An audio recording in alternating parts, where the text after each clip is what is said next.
Doctor Ragini. Doctor Ragini. धन्यवाद अध्यक्ष महोदय। दिन की रोशनी गुजर गई। सुनिए सुनिए, सब बैठिए, क्या जल्दी। दिन की रोशनी गुजर गई ख्वाबों को बनाने में, रातों की नींद गुजर गई बच्चों को सुलाने में। जिस घर में मेरे नाम की तख्ती भी नहीं, जिस घर में मेरे नाम की तख्ती भी नहीं, सारी उम्र गुजर गई उस घर को सजाने में।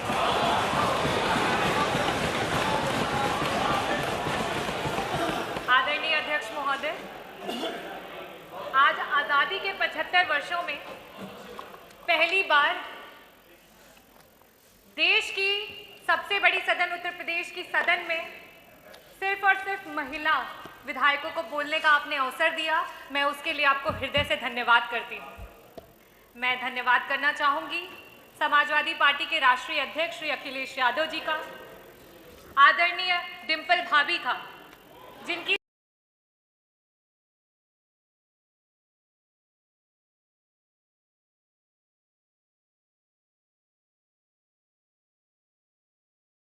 के हमारे पड़ोसी विधायक हैं, उनका नाम लिख करके आ गया। तो आज अधिकारियों की भी ये सोच है कि अरे ये तो महिला है, ये क्या कर लेगी, और ऊपर से ये विपक्ष की महिला है तो ये क्या कर लेगी। हमें इसको बदलना होगा, हमें इसे बदलना होगा। मैं सरकार से अनुरोध करूंगी कि इस तरीके की सोच पे अंकुश लगाया जाए।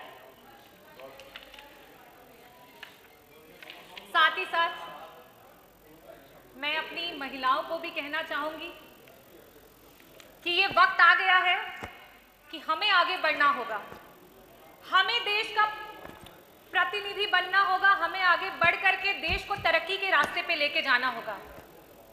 अब हमें ये नहीं सोचना है कि लोग क्या कहेंगे और समाज क्या कहेगा, क्योंकि कुछ तो लोग कहेंगे, लोगों का काम है कहना, पर अब हमको चुप नहीं रहना। मैं एक ग्रामीण अंचल से आती हूँ।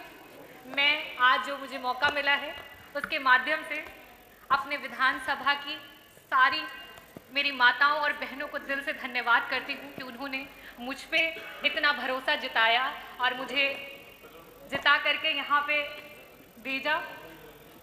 मैं साथ ही साथ ये भी बोलना चाहती हूँ कि आज हम भारतीय बड़े आधुनिक बनते हैं, हर बात पे बड़ी बेबाकी से चर्चा करते हैं, लेकिन जब बात आती है महिला के सशक्तिकरण की तो ना जाने हम क्यों चुप्पी साध लेते हैं।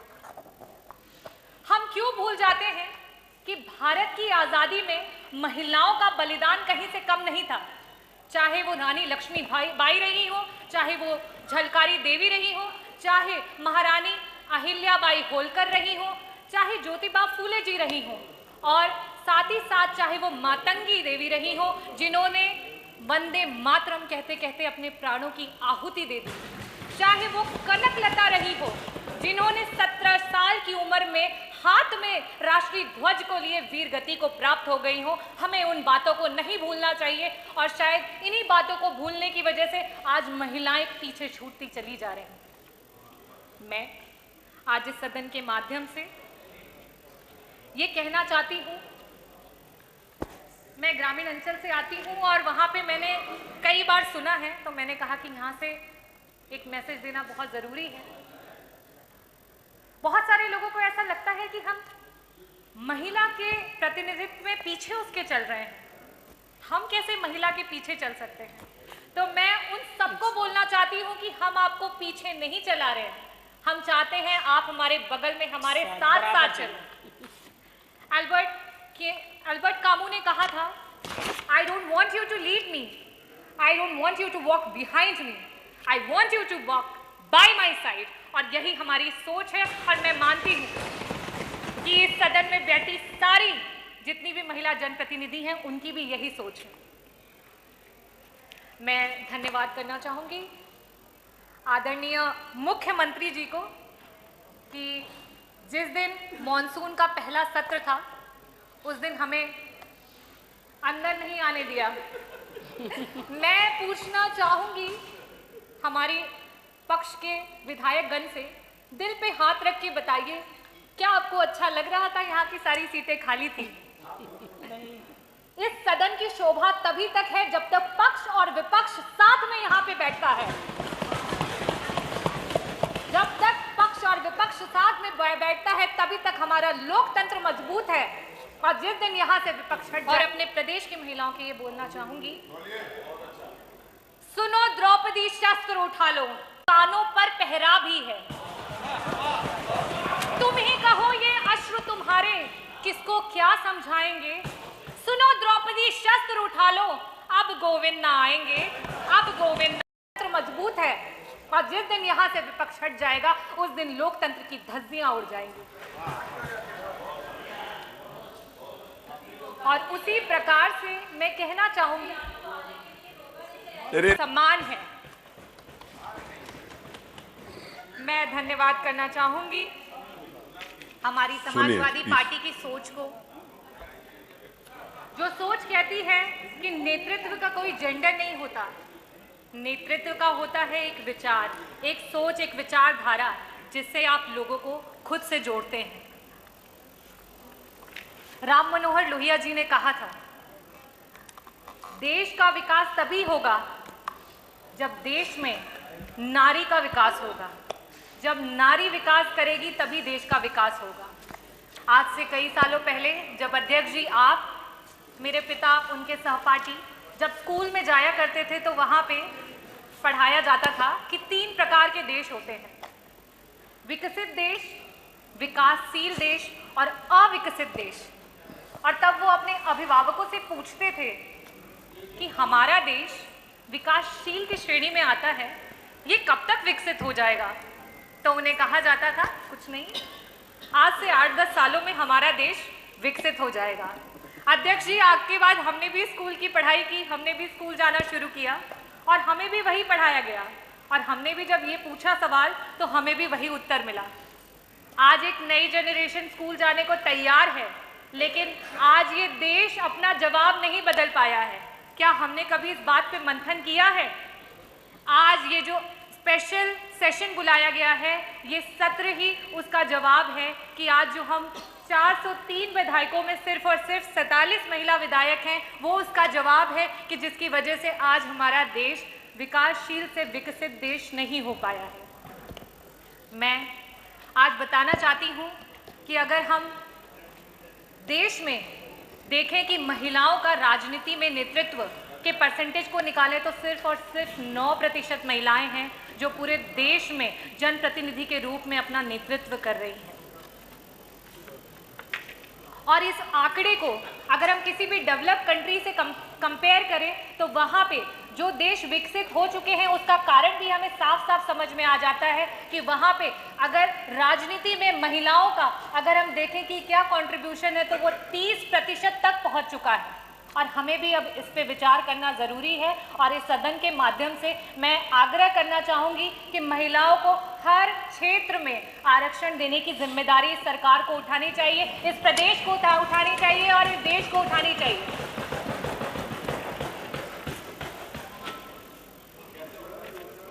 बाबा भीमराव अंबेडकर जी ने कहा था कि मैं किसी भी समाज की जो प्रगति है उस समाज की महिलाओं की प्रगति से मापता हूँ। और आज मैं एक ग्रामीण अंचल से आती हूँ और जब वहाँ पे हम अपनी दलित समाज की बहनों को देखते हैं तब हमें ये महसूस होता है और साथ में बहुत ग्लानि भी होती है कि आज हमारा देश कहाँ पे है, आज क्या कारण है कि हमारा देश आगे नहीं बढ़ पा रहा है। नहीं, कागज नहीं मिल रहा, इसीलिए बोल रहा हूं। मुख्यमंत्री जी को धन्यवाद कर रही थी कि जैसे कि हमें आने नहीं दिया तो उस दिन यहाँ पे आपके पॉलिसीज की पर्चियाँ बंट रही थी, तो मैं बहुत बहुत धन्यवाद प्रकट करना चाहूँगी कि वो पॉलिसीज की पर्चियाँ हमें भी मिली।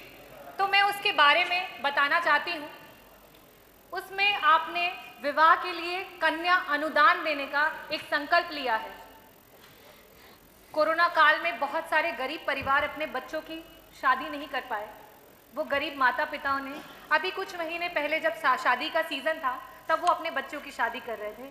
मेरे विधानसभा से ना जाने कितने परिवार हैं जिन्होंने उस अनुदान पे आस लगाए बैठे हुए थे और आज वो शादी को बीते हुए 4 से 5 से 6 महीने हो चुके हैं और आपका अनुदान नहीं आया है। और जब आपके अधिकारी से बात करते हैं तो वो कहते हैं मैडम हमारे पास कोई बजट ही नहीं है इसके लिए। तो मैं कहना चाहती हूँ कि आपकी पॉलिसीज सिर्फ कागजी हैं। उन पॉलिसीज का जमीन पे कोई भी कहीं पे कोई रिकॉर्ड नहीं है। मैं आज कहा गया माननीय मुख्यमंत्री जी द्वारा कि हम अपने जो भी हमारी प्रॉब्लम्स हैं उन्हें बता सकते हैं और एक सकारात्मक तरीके से इस पर डिस्कशन कर सकते हैं। तो मैं आपको ये बताना चाहती हूँ कि मे भी ऐसा हो सकता है कि आप सच्चाई से अपरिचित हो। तो मैं आपको ये बताना चाहती हूँ, अवगत कराना चाहती हूँ और एक रिक्वेस्ट भी करना चाहती हूँ कि जो आपकी पॉलिसीज़ हैं वो लोगों तक नहीं पहुँच पा रही हैं, इसके लिए एक डेलीगेशंस की टीम बनाई जाए। अगर वो महिलाओं के लिए पॉलिसीज है तो उसमें महिला विधायक गण और आपको जो लगता है कि जो सही रिपोर्ट दे उनको चूज करके आप अपने लोगों की टीम बनाएं, लेकिन कम से कम ये छलावा तो ना दिखाएं कि आपकी इतनी सारी पॉलिसीज हैं जो इतने लोगों को मदद कर रही हैं, क्योंकि अगर हम आज जमीन पे उतर के देखते हैं तो कहीं किसी को मदद नहीं मिलती। मैं मेडिकल प्रोफेशन से बिलोंग करती हूँ और मैं आज जो प्रदेश में मेडिकल की स्थिति है उसके बारे में भी आप लोगों को अवगत कराना चाहूँगी। जौनपुर जनपद का जो मेडिकल कॉलेज है उसके बारे में तो कई बार सदन में चर्चाएं हो चुकी हैं कि वहाँ पे सिर्फ उद्घाटन हुआ है और आज तक कोई काम शुरू नहीं हुआ है। लेकिन साथ ही साथ मैं ये बताना चाहती हूँ कि आपकी एक दूसरी पॉलिसी है जिसमें गंभीर बीमारियों में लोग मदद की आस लगा करके रखते हैं। आज मैं इस सदन के माध्यम से आपसे पूछना चाहती हूँ, क्या उसका कोई समय निर्धारित किया जाएगा? एक गंभीर बीमारी का व्यक्ति कितने टाइम तक उस अनुदान का वेट करता रहे, कितने दिनों तक उसका वेट करता रहे? आज हम अपने कितने लोगों को इस कारण से खो दे रहे हैं, क्या सरकार उसका जवाब देगी? साथ ही साथ मैं ये भी बताना चाहती हूँ कि गंभीर बीमारियों में कैंसर सबसे ज्यादा कॉमन है और कैंसर की ट्रीटमेंट को मैं थोड़ा सा आप लोगों से शेयर करना चाहूँगी कि उसमें सबसे पहले हम एक न्यू एडजुवेंट थेरेपी देते हैं, या तो वो कीमोथेरेपी होती है या वो रेडियोथेरेपी होती है। उससे हम कोशिश करते हैं कि वो जो कैंसर का एलिमेंट है वो छोटा हो जाए, वो कंसाइज हो जाए, ताकि कई बार ऐसा भी होता है कि वो उससे ठीक भी हो जाता है पेशेंट, लेकिन कई बार ऐसा होता है कि उससे हम उसको डिजीज को छोटा करके बाद में उसका सर्जिकल इंटरवेंशन करते हैं। आपकी जो अनुदान की नीतियां हैं उसमें 6 महीने का समय लिया जा रहा है। क्या एक कैंसर का पेशेंट 6 महीने तक वेट कर पाएगा कि उसका अनुदान आए तब वो अपनी सर्जरी कराए? मैं आज इस सदन के माध्यम से आप लोगों से अनुरोध करना चाहती हूँ कि इस पे संशोधन किया जाए। इस पॉलिसी से जनता की मदद नहीं हो पा रही है, लोगों के पास तक वो मदद नहीं पहुँच पा रही है। थैंक यू डॉक्टर, आगे नहीं हो गया। गंभीर बीमारियों पर 15 दिन अपने विधानसभा अनलिमिटेड का मतलब मेरी आंगनबाड़ी की जो सेविकाएं हैं उनके लिए बोलना चाहती हूँ। मेरी जो आशाएं बहनें हैं जिन्होंने कोरोना काल में हमारे ग्रास रूट लेवल पे जाकर के हमारे लोगों की मदद की, जहां ग्रामीण धन्यवाद डॉक्टर रागिनी, नहीं अवेलेबल थे, धन्यवाद, उन्होंने उनकी मदद की। आज वो सब लोग बोल नहीं पाएंगे। आज वो अपने हक की दुहाई मांग रही है, क्या सरकार उनकी मदद करेगी? आज हमारी आंगनबाड़ी की जो महिलाएं हैं वो कह रही हैं कि आपकी अरे कंपेयर नहीं करिए किसी के साथ, वो सारी बातें फिर सबने बोलना है ना। महंगाई के कारण उनकी कमर। महबूब जी आप आखिरी तक बैठेंगे बस। जब मार्केट में तेल 200 रुपए किलो है, रिफाइंड ऑयल तो उन्हें सिर्फ 120 रुपए मानक मिलता है। आज जब मूंग की दाल मार्केट में 100 रुपए की है तो उन्हें सिर्फ और सिर्फ 59 रुपए मिलता है। आज जब मार्केट में आलू 20 रुपए किलो है तो उन्हें सिर्फ 7 रुपए मिलता है। आज उनकी मांगों को कौन सुनेगा? कौन उनकी दुहाई को सुनेगा? मैं साथ ही साथ बात करना चाहूंगी NRLM की जो हमारी बहनें हैं, जिन्होंने आपके चुनाव के दौरान आपकी रैलियों में ढेर सारी भीड़ जुटाने का काम किया। आज वो अपनी मांग कर रही है, आज वो अपनी दुहाई बोल रही है, कौन सुनेगा उनकी बातों को? मैं बहुत गर्वित महसूस करती हूँ कि जिस समय भाजपा की सरकार ग्रामीण क्षेत्रों में बिजली कटौती करने में व्यस्त थी, उस दौरान मेरे क्षेत्र से कई सारे बच्चे हैं जिन्होंने बोर्ड्स में 95% अबव मार्क्स स्कोर किए, और साथ ही साथ आपका जो नेशनल एग्जामिनेशन होता है मेडिकल का, उसमें 7 से 10 बच्चों ने उसमें रैंक निकाला है। तो मैं आप लोगों को ये बताना चाहती हूँ, और साथ ही साथ ये भी कहना चाहती हूँ, जबकि मैंने पिछले सदन में भी कहा था कि ग्रामीण इलाके के बच्चे कहीं से भी मानसिक रूप से शहरी बच्चों से कम नहीं है, लेकिन आज उनके पास वो व्यवस्था नहीं है। आज स्कूल माध्यमिक हो, प्राइमरी हो, हायर सेकेंडरी स्कूल्स हो, उनके रास्तों को मेन रास्तों से नहीं जोड़ा गया है। आज जब उनके परिवार वाले, उनके घर वाले उन्हें स्कूल तक छोड़ने जाते हैं, वहाँ रोड पे उनके एक्सीडेंट्स हो जाते हैं। इस पे सरकार कब मंथन करेगी? कब इसका असली आईना आप लोग देखेंगे? ये खत्म हो गया तो पेपर खत्म हो गया तो आगे।